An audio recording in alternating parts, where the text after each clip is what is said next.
चारी अवताराच्या जलस्पर्शाने पवित्र झालेली भूमी, या भूमीमध्ये आपण सगळे भाग्यवान. श्रीकृष्ण भगवंतांनी अर्जुनाला भगवद्गीता सांगितली. वास्तविक पाहिला असता जग भयभीत झालेलं आहे. 2 वर्ष कोरोनाच्या याच्यामध्ये अगदी भीतीनं अंतकरण हे अजून गेले. उद्या काही होईल हे सांगता येत नव्हतं. भीतीचं वातावरण कसं ते आता सावध थोडं निवडलेलं आहे. तरी अंतर्गत भीती आहे.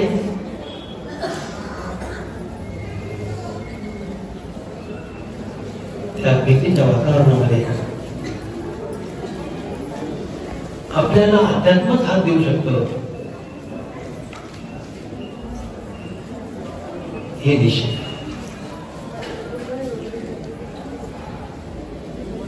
आणि त्या भीती कोरोनाच्या ह्याच्यामध्ये आपल्या पंथातील सुद्धा अनमोल हिरे हरपले गेले.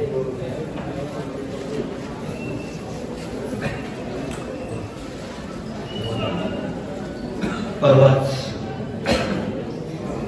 चंदीगडचे दादा देवदर्शनाला गेले.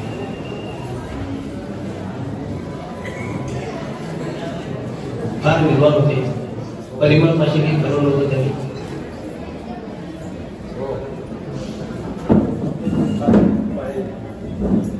श्रीकृष्ण भगवंतांनी गीतेमध्ये सांगितलेलं आहे, देही मिंडता देही कौमार यौवनं तथा देहांतर प्राप्ती धीरस्तत्र नव्हे. देही लोस मिंडता देही, देहाच्या 3 अवस्था सांगितलेल्या आहेत. बालपण, तरुणपण, म्हातारपण हे प्रत्येकाला येणारच आहे. देह अशाश्वत आहे. बालपणी एखादा मरतो, तरुणपणी एखादा मरतो, म्हातारपणी ते सगळे जातात.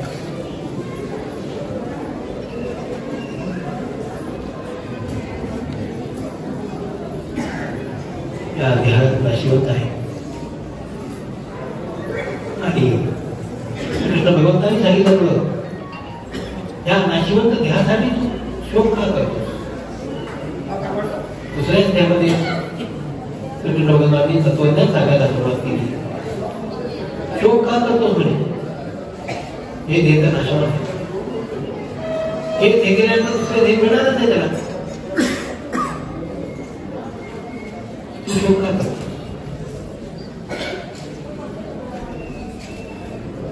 मात्र त्याच्यामधला जीवात्मा आहे तो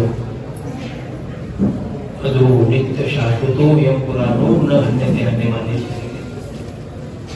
अजो म्हणजे जन्मरहित आहे. तो कोणापासून कधी जन्माला झाला नाही, निर्माण झालेच नाही. नित्य आहे. शाश्वत म्हणजे शाश्वत काळापासून तसाच राहणार आहे. त्याच्यामध्ये बदल कोणता होणार नाही. पुराण वस्तू आहे. न हन्यते हन्यमाने शरीर. असं शरीराचा किती घात केला, शरीर किती नाशवत असले तरी त्या आत्म्याचा नाश होत नाही. वेदा विनाश नित्य येणं अधर्म वेद. जन्मरहित आहे तो.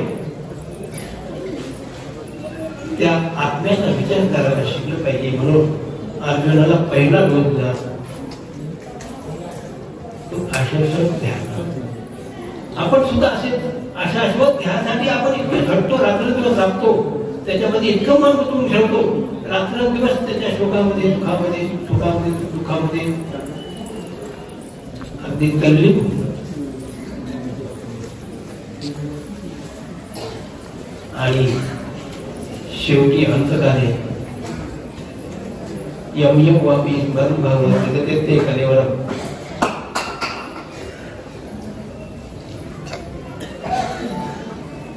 अंतकाली ज्या ज्या वस्तूचं तो स्मरण करेल त्या गतीला तो जातो. कोण? शरीर नाही. शरीर तर गेलं, शरीराचे नाते संबंध गेले. आपण ज्या नाते संबंध रात्री राबतो, एवढं हे करतो, ते कुणीही आपल्याला साथ देत नाही. हा आत्मा हेच आपण आहे हे आपण विसरून गेलो नाही. आपण शरीरात मी म्हणून आपण धावत राहतो. धावता धावता धावता धावता शेवटी म्हातारपण आलं. पश्चाताप होतो, कुणाला होतो कुणाला नाही होत. आणि त्या म्हातारपणामध्ये आपण काय करतो, मुलाबाळाचा नातवाचा ह्याचा शोक करता करता पडतो. कसं होईल असं हे चालले आम्ही चाललो.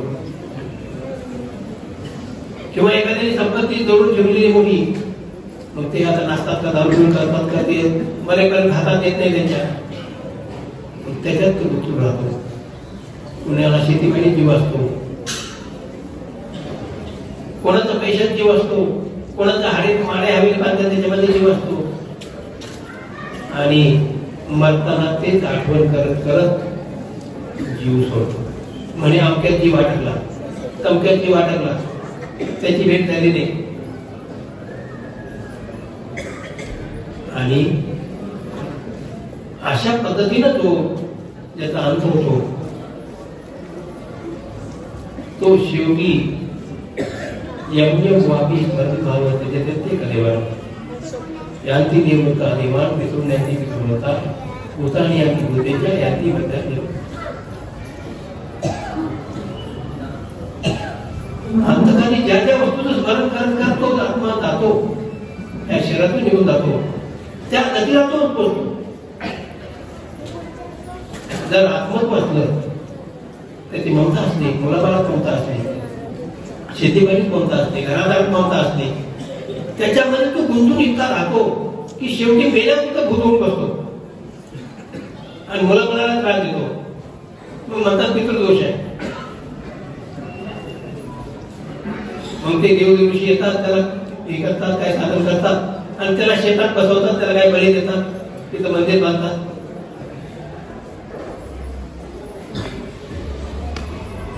म्हणून अर्जुनानं पहिलं सावध केलं की देहाच्या महत्व पडू नको. देह मी नाहीये, आत्मा आहे. आत्मा अविनाशी आत्मा आहे. आत्म्याचा फरक कशात नाही याचा विचार कर. आपण कोण आहे? शरीरासाठी मी आहे का माझ्यासाठी शरीर आहे? शरीर मी आहे का दुसरं कोण आहे? आपल्या स्वतःला आपण फसवतोय, दुसऱ्याला फसवत नाही. त्या शरीराच्या मोहात पडून आपण आपल्याला नरकाला लिहितोय. त्याचं भान आपण ठेवलं पाहिजे आणि त्याच्यासाठी परमेश्वर ज्ञान देतात. बाबा रे देही नवस मिळता देही तुम्हाला देव. हे ध्याच्या 3 अवस्था प्रत्येकाला आहे, त्याच्यातून आत्मा निघून जाणारच आहे.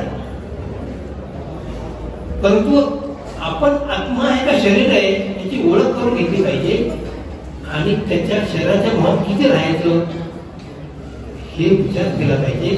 आणि आत्म्यासाठी आपण काय करतो म्हणजे आपल्यासाठी आपण काय करतो.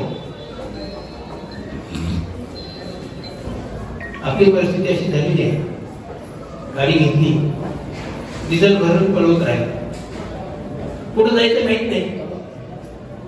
डिझेल भरून पळवा, तसं पोट भरायचं, पळत राहायचं, आपलं संसारामध्ये सगळं करत राहायचं. हे तर पशुपक्षी करतात हो, तुम्ही मांजरी करतात हो, पोट भरतात, मुलाबाळांना सांभाळतात, सगळे पशुपक्षी करतात. तुम्ही पुरुषार्थ काय केला?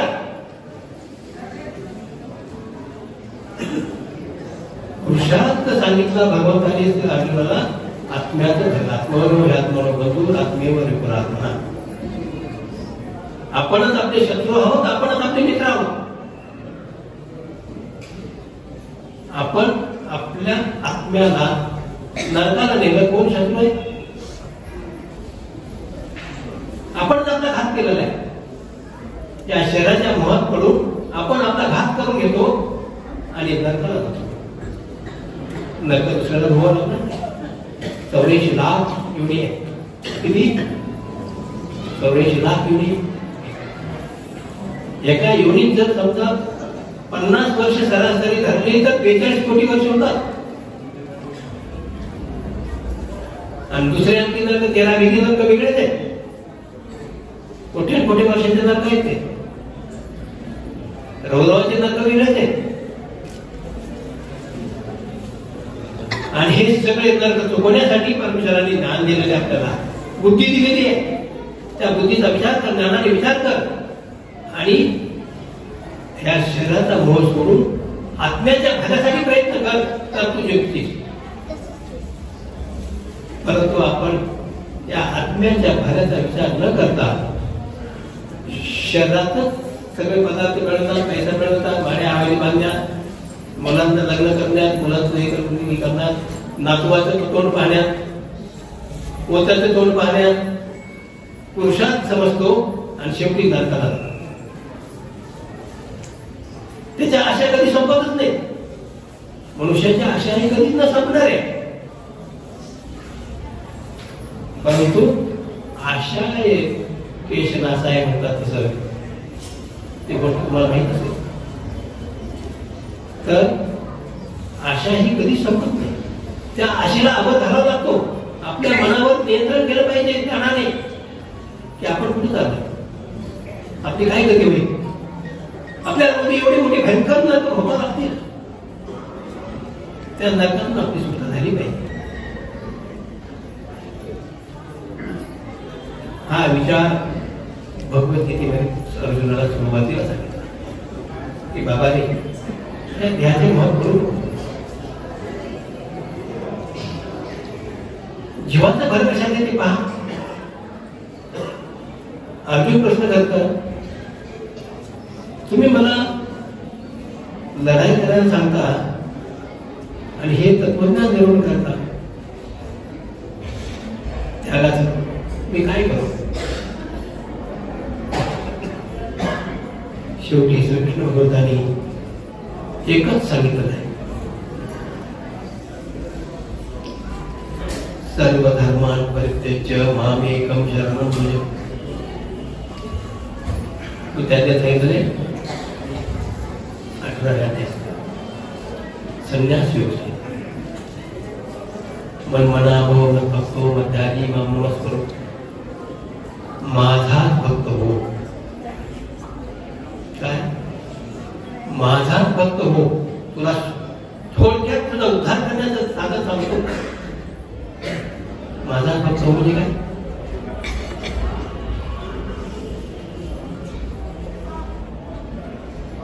भक्त आवडीला म्हणतात. परमेश्वराला सोडू शकत नाही. जसं आई मुलाला सोडू शकत नाही. जीव गेला तर चालेल, पण आई मुलाला सोडू शकत नाही. तसं परमेश्वराला न सोडणं म्हणजे परमेश्वराचं नामस्मरण करणं म्हणजे करणंच आहे. काही झालं एकत्र गुन्हे हे तिथे झालं चालेल, पण नामस्मरण मी करणार म्हणजे करणार. सकाळी उठून असा निश्चय करा. भक्त भार परमेश्वराची भक्त म्हणून सोप आहे. फक्त मनाचा निश्चय करा, मन संतुलित करा. मनाला फक्त ठरवा हे करायचंच आहे, काही कमी नाही. जोपर्यंत तुम्ही मनाने ठरवत नाही तोपर्यंत तुम्हाला सकाळी उठा म्हटलं तर गरज होईल, हातपाय दुखतील, झोप येईल, अमकं होईल, तमकं होईल, नाही होईल, नाही होईल. पण ज्या वेळेला तुम्ही मनाने कराल, उत्साहाने कराल, हे करायचंच आपल्याला, निश्चितच एकदम सोपं वाटेल. त्याच्यात तो आनंद मिळेल तो कशातच नाही. आणि त्या भक्त होण्याला अभ्यासाची गरज आहे.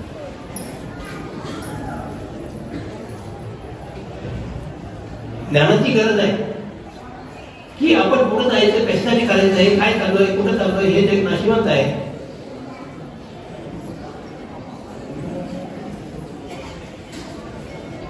त्याच्यासाठी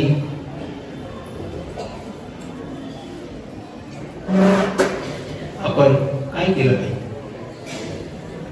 हा ज्यावेळेला मनात विचार येईल त्यावेळेला आपलं मन परमेश्वरात नाही. जोपर्यंत हे अष्टभोगामध्ये आपलं मन आहे, या प्रपंचामध्ये मन आहे, जोपर्यंत हे आशा संपत नाही. तसं 16व्या अध्यायात सांगितलेलं आहे, अहंकारं बलं तत्त्व कामं क्रोधं संस्थिता मामात्म परदेषु प्रक्षतो विवेका तानाम दिव्य पुराण संसारेषु नरानमा क्षेपांबज सर्वशुभ नासुरी वैभवेषु आसुरीं योनि मापुर्ना मूढा जन्मनि जन्मनि माम प्राप्य कौन्तेय ततो यान्ति.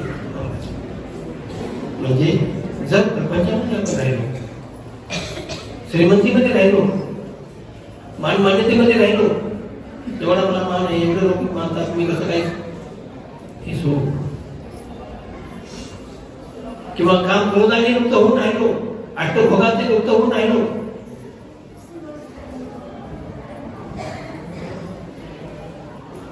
निश्चितच आपल्याला नरकाला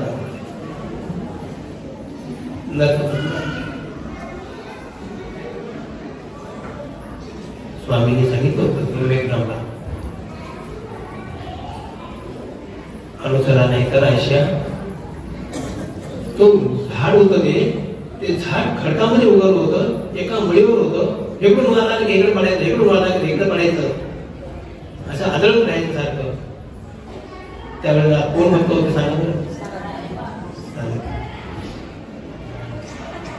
तुम्ही जर नाही अनुसरले, मला शरण नाही आले, तर अशा वृक्षाच्या जन्माला जावं लागेल, अनंत काळ तुम्हाला दुःख भोगत बसावं लागेल.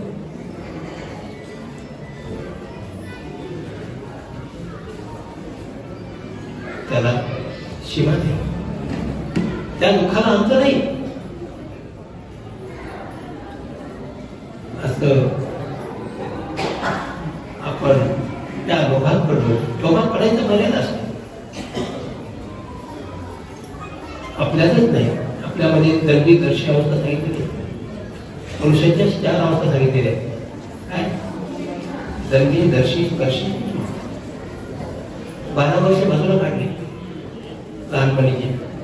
त्याच्यानंतर 22 वर्ष दंडी अवस्था आहे, म्हणजे 34 वर्षापर्यंत दंडी अवस्था आहे. त्याच्यानंतर 22 वर्ष म्हणजे 56 वर्षापर्यंत दर्शी अवस्था आहे. तोपर्यंत मनुष्याचं संतुलन राहतं, दर्शी अवस्थेपर्यंत मनुष्याचं संतुलन राहतं, स्मरणशक्ती राहते, सगळे अवयवयुक्त राहतात. सगळे अवयवयुक्त आहेत तोपर्यंत जर आपण अनुसरलो तर आपण परमेश्वराचा प्रयत्न करू शकतो. आपल्या पहिल्या सवय सोडू शकतो. पहिले ते काही हे आहे, आपल्याला सवय आहे किंवा अष्टभोगाची आहे, काली झोपायला पाहिजे, आपलं पाहिजे, तमकं पाहिजे, तमकं पाहिजे, हे सगळ्या उपचार आहेत. त्याच्यात बदल घडवू शकतो. आणि देवानं म्हणलं तसं आपण आचार करून या इंद्रिय दमन मनोदमन करून विजय मिळवून परमेश्वराचं प्रेम सुद्धा मिळवू शकतो. इतकी ताकद या ध्यामध्ये, हे देह सामान्य नाही, या ध्यामध्ये इतकी ताकद आहे की परमेश्वराच्या प्रेमापर्यंत, परमेश्वर प्राप्तीपर्यंत या जीवाला पोहोचवण्याची ताकद या गाडीमध्ये आहे. पण त्या नासूकल्या प्रपंचामध्ये गुंतून राहून आपण आपल्या आत्म्याला नरकाला नेतो, आपण खाली नेतो. ही अधोगती आहे. त्याच्यासाठी भगवंत म्हणतात माझा भक्त हो. भक्त म्हणजे आवडी ठेव माझ्या ठिकाणी. जशी रुक्मिणी आवडी,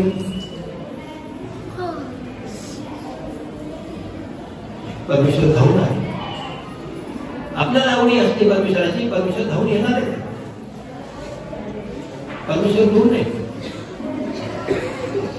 परमेश्वर जवळ आहे. पण आपण परमेश्वराचे होत नाही. महाराजांना नुसती वाटी माझी म्हणली, परमेश्वर म्हणे तुमची काही वाटी झाली, ते म्हणजे देवाचं ते माझं नाही का? असं देवाचं ते माझं म्हणा, परमेश्वराला अपेक्षित आहे. देवाचं ते माझं म्हणा, हे प्रपंच माझा म्हणतो आपण, हे घर माझं म्हणतो, हे मुलगा माझा म्हणतो, हे आमचं माझं म्हणतो, हे माडी माझी म्हणतो, हे सगळं तुच्छ आहे. एका क्षणात आपल्याला सूर जमलं.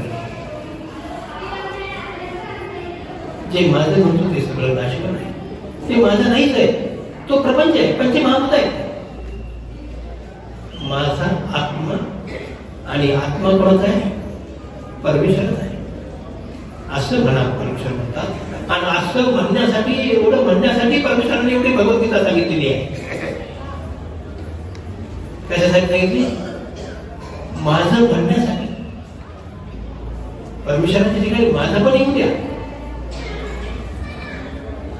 आणि ते माझं पण फक्त या शब्दामध्ये सगळं आहे. मध्याची नमस्कार ज्या वेळेला परमेश्वराचा होईल तो परमेश्वराला नमस्कार करणार, दुसरं लक्षात जाणार नाही त्याचं. अशा प्रकारे आपण जर परमेश्वराचे भक्त झालो तर आपल्या मनुष्य जन्माचा कळस लागला, आपण जिंकलो, परमेश्वराला प्रसन्न करून घेतलं. परमेश्वर तुमच्या जवळ येणार त्यावेळेला निश्चितच. आणखी काय पाहिजे? परंतु आपण या दासोल्या प्रपंचाच्या मोहामध्ये पडून एवढा मोठा स्वतःचा घात करून घेतो, हे सांगण्यासाठी परमेश्वर अवतार आहे. श्रीचक्र स्वामींनी ते सांगितलं. भंडारकर म्हणल्यामध्ये निघाले, स्वामींनी त्याचे भरलेले कपडे धुतले. एवढा मोठा परमेश्वर वैदृश्य होता, जगाचा सगळा मालक, सगळ्यांचा मालक सुचिता, सगळं सामान्यवान आहे. आणि सामान्य जीवाचे संतास भरलेले कपडे धुतो. आपण एखाद्याला त्याला म्हातारा असला तर छी तो नका तो फिरवतो आणि की, परंतु भक्ताच्या रक्षणासाठी परमेश्वर उभे आहे, लक्षात ठेवा. भंडारेकरांसारखं भक्त व्हायला शिका, निश्चित तुमची सेवा परमेश्वर करतील.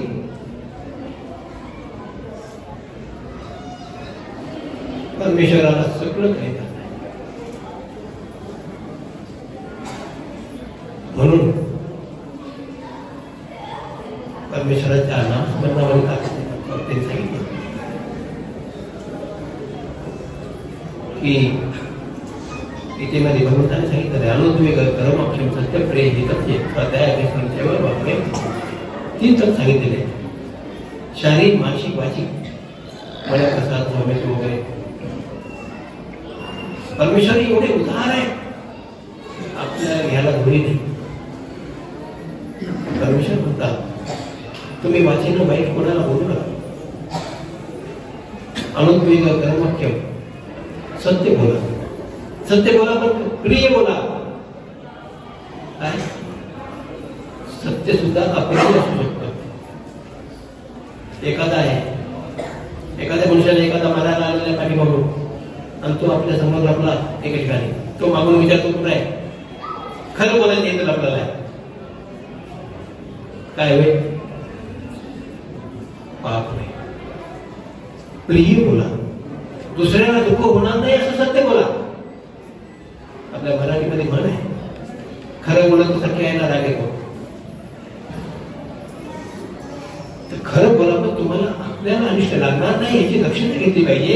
हे ज्ञानातली कसरत आहे. त्याच्यासाठी पूर्ण ज्ञान पाहिजे, आपल्याला अभ्यास पाहिजे. सत्यम प्रिय गुण, सत्य प्रिय हितमची, म्हणजे हित करायला याची बोला. सत्य बोला पण दुसऱ्याचं हित होईल, दुसऱ्याचा फायदा होईल असं सत्य बोला. स्वाध्याय भेद वाङ्मय नामस्मरण करा, परमेश्वराच्या शास्त्राचा अभ्यास करा, वाचन करा. तुमच्या वाचेमध्ये इतकी शक्ती येईल की तुमचा शब्द एखाद्याच्या कानावर पडला त्याचा अंतःकरण पकडलंच पाहिजे, इतकी त्याच्यामध्ये शक्ती आहे. तुमच्या शब्दामध्ये एवढी शक्ती सामर्थ्य येईल की किती मनुष्य दूरजाळी असो, कसाय असो, तुमचा ऑफिसर असो, कोणी असो, तुमच्या शब्दापुढे नतमस्तक झालाच पाहिजे अशी ताकद त्याच्यामध्ये आहे. परंतु आपण शास्त्राचा अभ्यास करून त्याच्याप्रमाणे वागण्याचा प्रयत्न केला पाहिजे, हे निश्चित आहे. तुमच्यामध्ये सगळी ताकद आहे. परमेश्वर सगळी ताकद देतात. उभय गंगादेवी, वेदवंती, नागदेव अशीच ताकद आहे, शब्दाची ताकद आहे. अहो पोरग रडत असत, भिक्षा शब्द ऐकल्याबरोबर ते रडणं थांबून आचार्याकडे पाहिजे. भांडणं होत असली तर ते भांडणं थांबवून लगेच आचार्याकडे पाहिजे.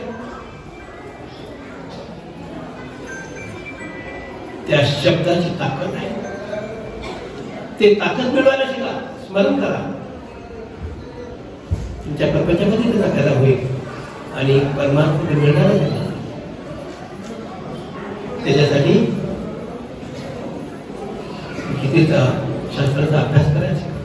आपल्या आयुष्यामध्ये आपण काय करतोय? ह्या नाचलेल्या प्रपंचासाठी आपण रात्रंदिवस राबतोय, परंतु आपल्या जीवासाठी आपण काय करतोय? किती ताण देतो? झोपच येते सगळी.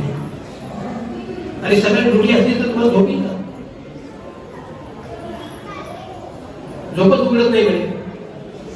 गाठ झोपेत आहे. रात्री चोर आला म्हटलं की कशी झोप पडते? हा, झोप येते. मला झोप आली, झोपू द्या, चोर येऊ दे म्हणतो का? त्या प्रपंचासाठी झोप उघडते, परमेश्वरासाठी झोप उघडत नाही तुमची. ही अधोगती आहे. त्याच्यावर नियंत्रण करा.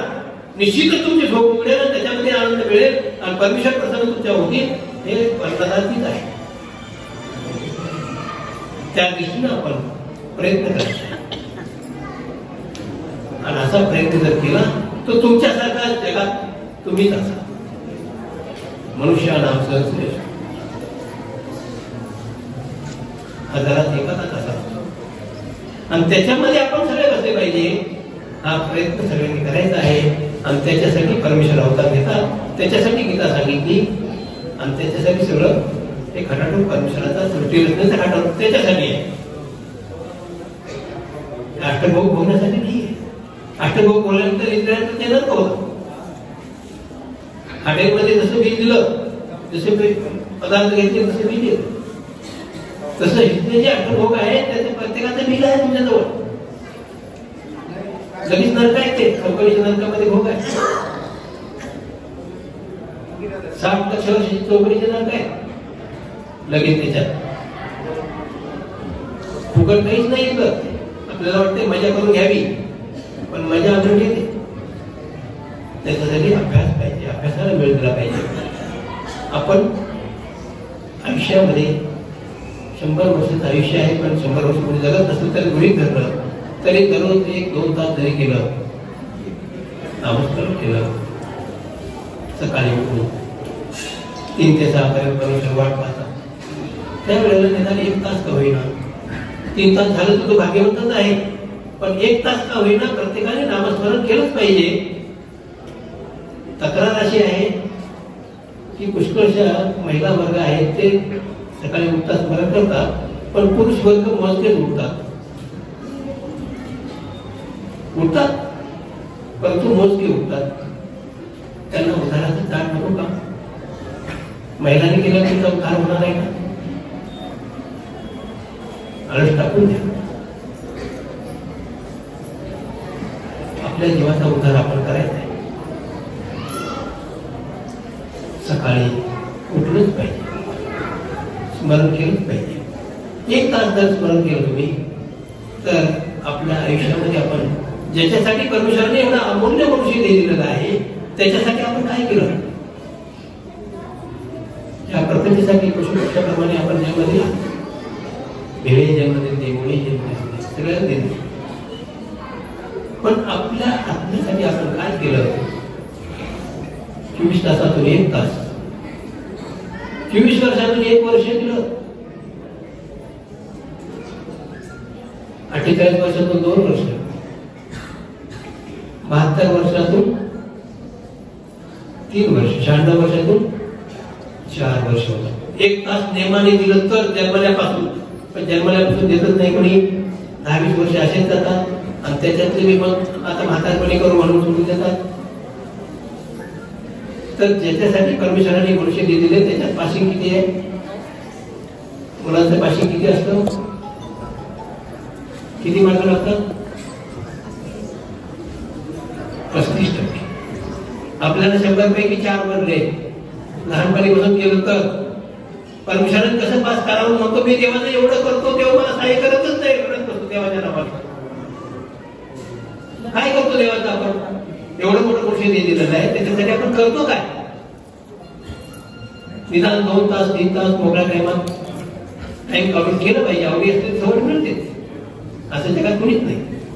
तर त्या दृष्टीनं आपण त्या गीता जयंतीच्या महापर्वावर मार्गशीर्ष महिना आहे, गीता जयंती आहे, उद्या दत्त जयंती आहे. दत्तात्रय प्रभूचा अवतार झाला नाही. शेखर स्वामींनी दत्तात्रय प्रभूची महिमा वर्णन केलेली आहे आणि हा महापर्वाचा दिवस आहे.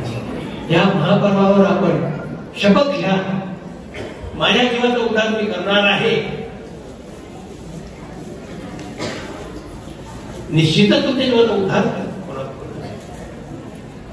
मनाला असं ठरवून टाका, माझा उद्धार झालाच पाहिजे. निश्चितच परमेश्वर तुम्हाला सहाय्य करतील आणि त्या दृष्टीनं आपण जीवनामध्ये आपण तुम्ही सुशिक्षित आहात. शिक्षण हे पोट भरण्याचं साधन आहे. काय नोकरी करून पोट भरायचं, एवढी तपश्चर्या पोट भरण्यासाठी तुम्ही 20-25 वर्ष तपश्चर्या करता आणि मनुष्य विचार करतो की आम्हाला ब्रह्मविद्या समजतच नाही. आणि पोट भरण्याचे नुसतं शिक्षण घेण्यासाठी एवढं 20 वर्ष घालवले आणि ब्रह्मविद्या समजली पाहिजे का? त्याच्यापेक्षा हलकी आहे का ब्रह्मविद्या? त्याच्यासाठी काय तपश्चर्या करा, दिवसातून तास 2 तास वाचन बसा, नाही वाचलं तर त्याच्यावर रिसर्च करा, समजून घ्या, संशोधन करा, नेमकं काय सांगितलंय, कशासाठी करायचं, आपलं जीवन काय आहे, कुठं चालली आपली गाडी, हे तरी आपल्याला समजलं पाहिजे. आपल्या डोळ्याने नरकाकडे चालली का मोक्षाकडे चालली का कुठं चालली, आपल्या डोळ्याने समजलं पाहिजे. आणि दुसरी गोष्ट, तुम्हाला मोठी संधी आहे, तुम्ही सुशिक्षित आहात, बुद्धिमान आहात. तुम्ही जर अभ्यास करून प्रतीक आणली आणि तुमच्या मित्रमंडळीला जर समजून सांगण्याची पात्रता तुमच्यामध्ये आली, अभ्यास केल्याशिवाय येत नाही ती पात्रता, आणि मित्रमंडळी जर तुम्ही याला लावलं, योग्य मार्गाला लावलं, परमेश्वर धर्माला लावलं, तर तुम्हाला प्रेमाचा उपाय घरी त्या घरी मिळतात. त्याचं गेनवेज किती आहे? 100% परमेश्वर केलेलं आहे. LIC मध्ये 10%, 5% असतं, पण ह्याच्यामध्ये 100% तुम्हाला कमिशन आहे. एका मनुष्याला तुम्ही जर लावलं, उपदेश दिला, तुम्ही जर अनुसरून मोक्षाला गेला, तुमचा मोक्ष ठेवलेला आहे. परंतु अभ्यास करून अनेकाला धर्मी लावणं हे तुमची फार मोठं काम आहे. त्याच्यावर परमेश्वर प्रसन्न होतात. म्हणून हे सुद्धा झालं पाहिजे आपल्याकडून. त्याच्यासाठी प्रत्येक गावामध्ये योग मंडळ स्थापन करा, योग मंडळाला शिक्षण देण्याचा प्रयत्न करा. आज परिस्थिती यांनी सांगितल्याप्रमाणे अतिक्रमण धर्मावर सुद्धा होत आहे. तरुण मंडळीला माहीत नसल्यामुळे तरुण मंडळी बाहेर काढलेले. या अमरावती जिल्ह्यामध्ये पुष्कळ गावामध्ये पूर्वी देवपूजा असलेली घरं पुष्कळ आहेत अजून, पण त्या घरात उद्देशी कुणी नाहीये, ते लोक बाहेर चाललेले. तुम्ही एवढे सुशिक्षित असून, पदवीधर असून, ते काम आपलं नाही का? आणि काला मार्गदर्शन करून गावोगावी योग मंडळ, महिला मंडळ स्थापन करून, महिला मंडळाची काळजी आहे. प्रत्येक पुष्कळ गावामध्ये महिला मंडळाची देवपूजा चालू आहे, पण पुरुष मंडळाची देवपूजा नाहीये. पुरुष मंडळ टाइमच नाही. जीवाच्या उद्धार करायला टाइम पुरा आहे, गप्पा गोष्टी करायला टाइम आहे, सगळ्याला टाइम आहे. हे आपले विचार आहे, तो घातक आहे. आपल्या आत्म्याचा आपण घात करून घेतोय. त्या दृष्टीनं प्रत्येक गावामध्ये जागृती आणली पाहिजे. आणि लोक गावोगाव फिरतात, त्या स्वाध्यायामध्ये पाणी न घेता गावोगाव जातात, तिथं पाणी घेत नाही, काही घेत नाही, चार गोष्टी सांगतात, मंडळ स्थापन करतात, सगळं काही करतात, बाकीचे परिश्रम करतात. आणि आम्ही म्हणे ईश्वर धर्माचे आहे, आम्ही सगळ्यापेक्षा श्रेष्ठ आहे आणि कर्तृत्वानं शून्य आहे. आपण असं काही करतो का? का करू नये? बाहेरच्या लोकांना करू, पण उपदेशाच्या मुलांना तुम्ही समजून सांगायला काय हरकत आहे का? 4 मुलांना जमवून, त्याला बोलून, त्याला समजून सांगायचं धर्म काय आहे, कशासाठी आहे. हे सांगणं आपलं कर्तव्य आहे. आणि हे सांगितल्याने तुमच्या परमेश्वर प्रसन्न होणार आहे, तुमच्या जीवाचा उद्धार होणार आहे. त्या दृष्टीने आपण सगळ्यांनी प्रयत्न करायचा आहे. मोठे असो, लहान असो, कोणी असो, गावोगाव मंडळी स्थापन करून या मंदिरात सुद्धा पुष्कळचं कार्य चाललेलं आहे. मंदिराचे ट्रस्टी कटिबद्ध आहेत आणि आपलं मंडळ अखिल भारतीय प्रबोधन मंडळाचे कार्यकर्ते सक्रिय आहेत. त्याच्यातून त्यांनी एक त्याच्यात समाविष्ट केलं पाहिजे की तरुण जे आहेत, मुलं जे आहेत, त्यांना निदान 8 दिवसातून एकत्र जमवून काही कार्यक्रम होण्यासाठी स्वतंत्र ठेवला पाहिजे, जेणेकरून पुढची जनरेशन पुढचं मुलं पिढी आहे ती तयार झाली पाहिजे. असे प्रत्येक गावात कार्य झालं पाहिजे आणि त्याच्यासाठी आपण वाहून घेतलं पाहिजे. रिटायर माणसांनी वाहून घेतलं पाहिजे, तरुण जे आहेत त्यांनी सुद्धा वेळ काढून वाहून घेतलं पाहिजे. त्याच्यासाठी काही कार्यक्रम ठेवले पाहिजे, तरच ते होऊ शकतंय. आता ज्यांनी भगवद्गीतेचे श्लोक म्हणले, 15वा अध्याय म्हणला, त्यांनी श्लोक कसे पाठ केले? त्यांच्या वडिलांनी सांगितलं, वडिलांना ते सायकल मागत होते, ते म्हणे तुम्ही 15वा अध्याय पाठ करा मग सायकल देतो. असं आहे ना, कोणी त्याच्यामध्ये म्हणले ना, त्यांनी 15 दिवसात 15 अध्याय पाठ केला. असं आपण करू शकत नाही का? त्यांना काही बक्षीस द्या, तरुण वर्गाला जमवून बक्षीस द्या, त्यांना बक्षीस ठेवा. काय कार्य केल्यानंतर, त्यांना पाठ केल्यानंतर, किंवा एखादं त्यांच्या प्रश्नसंच घ्या, परीक्षा घ्या.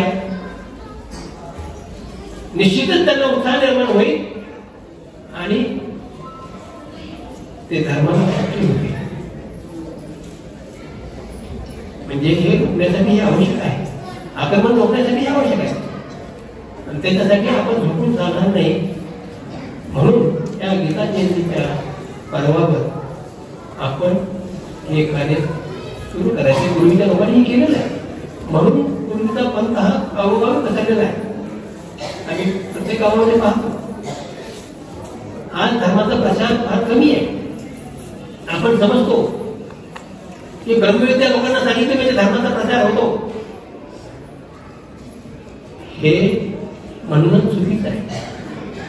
पहिलीच्या मुलांना मॅट्रिकचा अभ्यास सांगितला, कॉलेजचा अभ्यास सांगितला तर चालेल का? त्यांना प्राथमिक अभ्यासच द्यावा लागेल. धर्म काय आहे, कशासाठी करायचं हे पहिलं समजावून सांगावं लागेल.